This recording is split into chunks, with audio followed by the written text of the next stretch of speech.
নমস্কার বন্ধুরা। আপনাদের আপনারা এখন ভালোভাবেই জানেন যে স্টক মার্কেটের অবস্থা এখন খুবই খারাপ চলছে। কারণ গত দীর্ঘদিন ধরে দেখতে পাওয়া যাচ্ছে এই মাসের মোটামুটি প্রথম থেকে দেখতে পাওয়া যাচ্ছে যে মার্কেট খুবই খারাপ অবস্থায় চলছে, খুবই খারাপ অবস্থা। ঠিক আছে? যেখানে এসব ব্যাঙ্ক নিফটি 50,000-এর উপরে চলে গেছিলো, সেখান থেকে কোথায় এসে হাজির হয়ে গেছে। যেখানে সেন্সেক্স ছিল 82,000 85,000 পর্যন্ত, সেখানে সেন্সেক্স 75,000 এসে ঠেকেছে। আপনি আজকেই দেখুন, আজকে 824 পয়েন্ট গিয়ে পড়ে গেছে। বুঝতেই পারছেন যে কতটা ভয়ঙ্কর অবস্থা।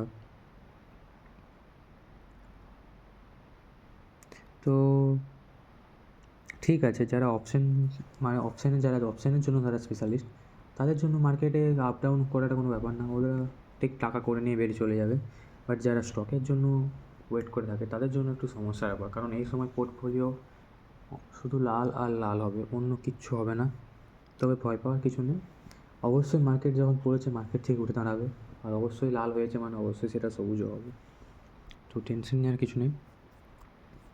তো আজ আপনারা যেটা দেখতে পাচ্ছেন যে আগামীকাল মানে গতকাল এটা আপনার মার্কেট বন্ধ হয়েছিল, যেটা মানে শুক্রবার 76,200-তে বন্ধ হয়েছিল। আর আজকে মার্কেট খুলেছে আপনার 75,600, মানে যথেষ্ট গ্যাপ ডাউন। তো আশা করা যায় কালকে মার্কেট আপনারা যেটা ধরে চলতে পারেন, মার্কেট 75,500 কি 75,450 এরকমই খুলবে। মানে হ্যাঁ, কিছুটা আপেই খুলবে বলতে পারেন, কিছুটা আপেই মার্কেট খুলবে। তো চাইলে অবশ্যই কালকে প্রথমের দিকে কলের জন্য টার্গেট নিতে পারেন। আর এটা কোনো বাই সেল রেকমেন্ড করা হচ্ছে না, আপনি আপনার মতে কিনবেন। এবং আপনার কেউ যদি আপনার সাজেস্টেবল কাউকে যদি আপনার ফাইন্যান্সিয়াল অ্যাসিস্ট্যান্ট থাকে, তার সাথে আপনি পরামর্শ নিয়ে কিনবেন। চ্যানেলটি ভালো লাগলে সাবস্ক্রাইব করবেন আর একটি লাইক করবেন। ধন্যবাদ।